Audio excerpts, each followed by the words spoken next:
Assalamualaikum warahmatullahi wabarakatuh. Jumpa lagi bersama saya di channel Bonsai Gembong.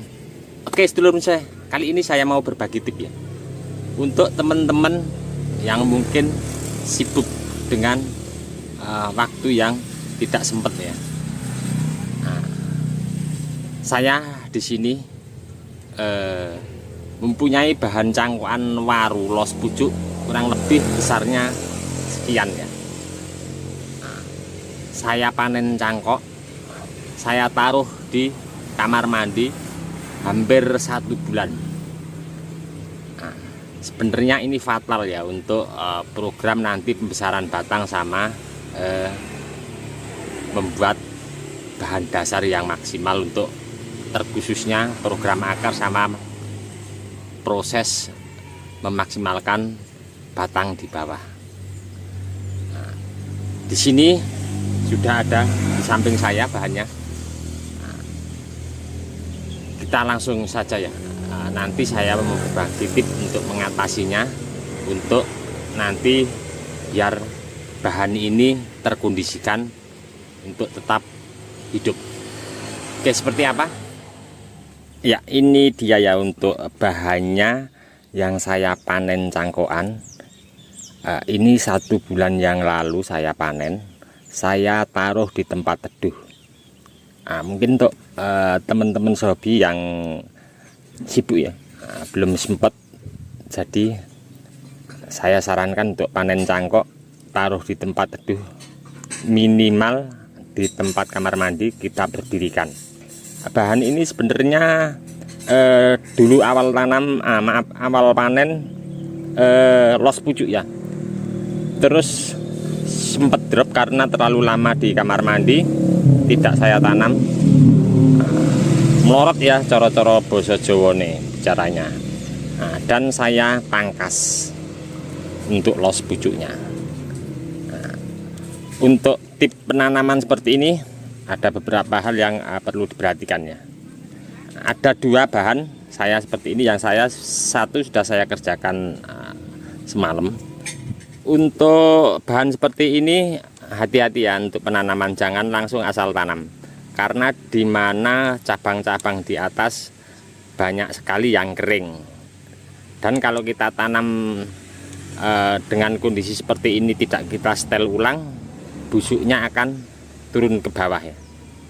Saya ada 2 bahan yang sudah saya setel, yang satunya semalam ya.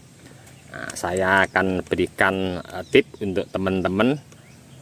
Nanti saya akan tunjukkan 1 bahan yang saya kerjakan semalamnya.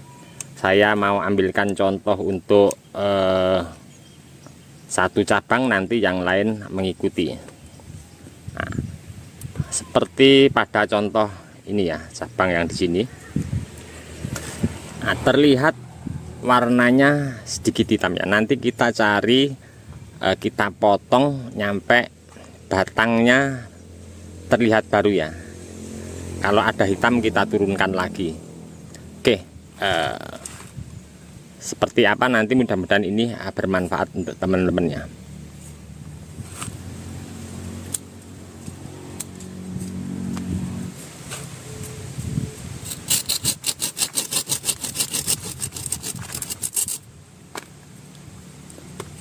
Oke, saya mencoba 1 cabang dan di sini masih ada terlihat hitamnya. Kita bisa turunkan lagi, kita cari nyampe terlihat untuk batangnya sehat ya. Karena kalau kita biarkan begini, ini sedikit busuk nanti akan turun. Oke.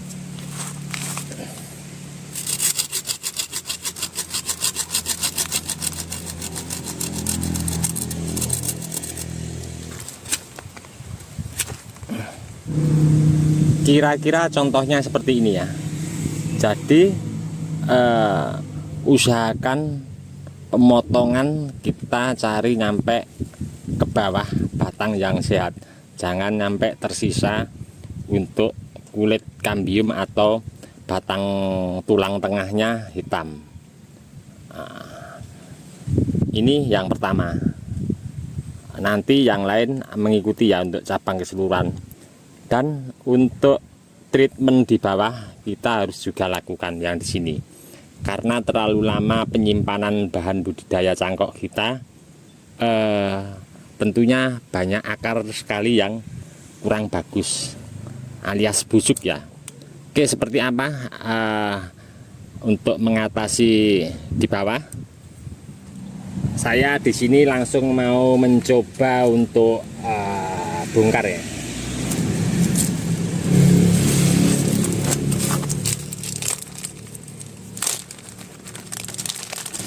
Seperti yang saya bilang di depan tadi ya, pasti banyak akar yang sudah hitam busuk. Ada juga akar baru yang keluar. Karena di media tanam cangkok ini banyak, jadi yang busuk tidak produktif terus keluar akar baru. Saya sederhana akan mengatasi kondisi seperti ini.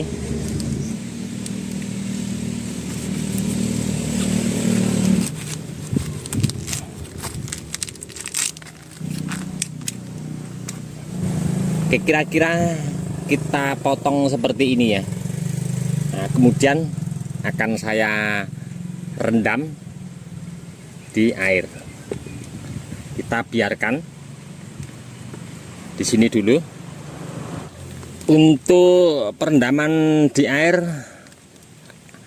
kalau lebih maksimalnya sebenarnya kita melakukannya sore, terus pagi baru kita bersihkan. Akan lebih maksimal untuk kita nanti membersihkan kokopit. Nah, ini sebagai contoh saja ya. Nah, untuk teman-teman, tulang ini jangan kita potong dulu ya. Ini untuk penyangga, nanti kita membersihkan kokopitnya agar akar di atas ini aman. Hati-hati untuk cara membersihkannya.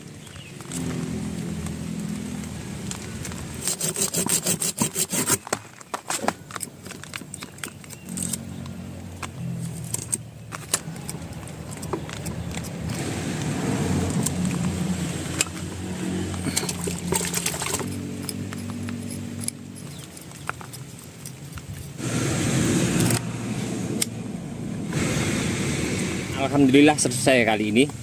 Ini satu bahan yang saya kerjakan semalam, ini yang tadi.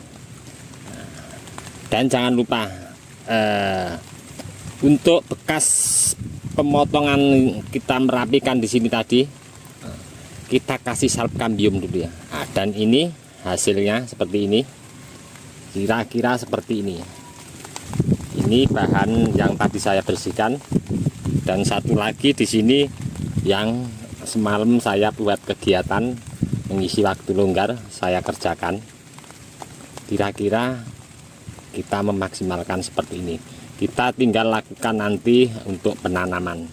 Nah, untuk media tanam ini saya pakai pasir ladu kali, sekam yang sudah lapuk, sama pupuk kandang bekas kotoran kambing yang sudah fermentasi. Nah, terlihat di sini memang sengaja saya isi separuh ya dari ketinggian bak. Untuk teman-teman nanti bisa pakai polybag juga bisa, tapi untuk ukuran polybag nanti kita menyesuaikan besar batang yang kita mau tanam ya. Untuk penempatan penanaman usahakan taruh di tempat teduh ya. Di sini saya lakukan di bawah pohon. Nah, jadi posisi di sini kalau siang setelah jam setengah 11 di sini teduh. Kalau terkena panas dari paginya sampai jam 9 aman ya. Nah, di sini tadi juga sudah saya isi media tanam. Nah, ini separuh dari ketinggian bak. Nah, untuk media tanam di atasnya saya pakai full pasir ladu kali.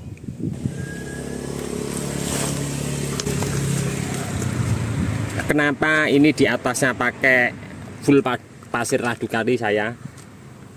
Karena bahan yang kita mau tanam di sini akarnya masih muda ya. Jadi kalau menyentuh pupuk kandang walaupun sudah fermentasi atau yang sudah kering kita jemur, ini akan riskan sekali, menghambat untuk pertumbuhan akar jalan.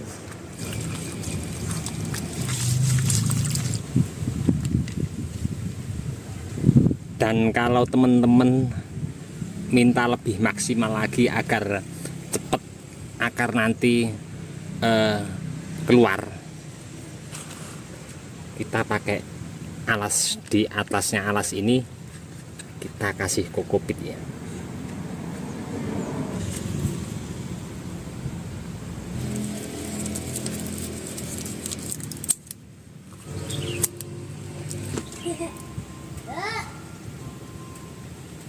Kita jangan ambil resiko untuk memancang yang kuat, jangan nyampe bahan kita yang kita tanam goyang ya.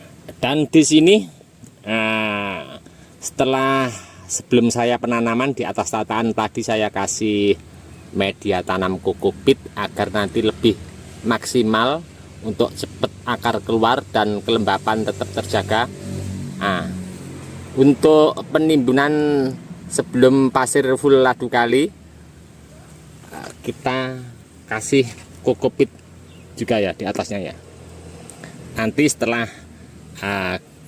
kita timbun pakai kokopit, kita di atasnya pakai pasir ladu kali.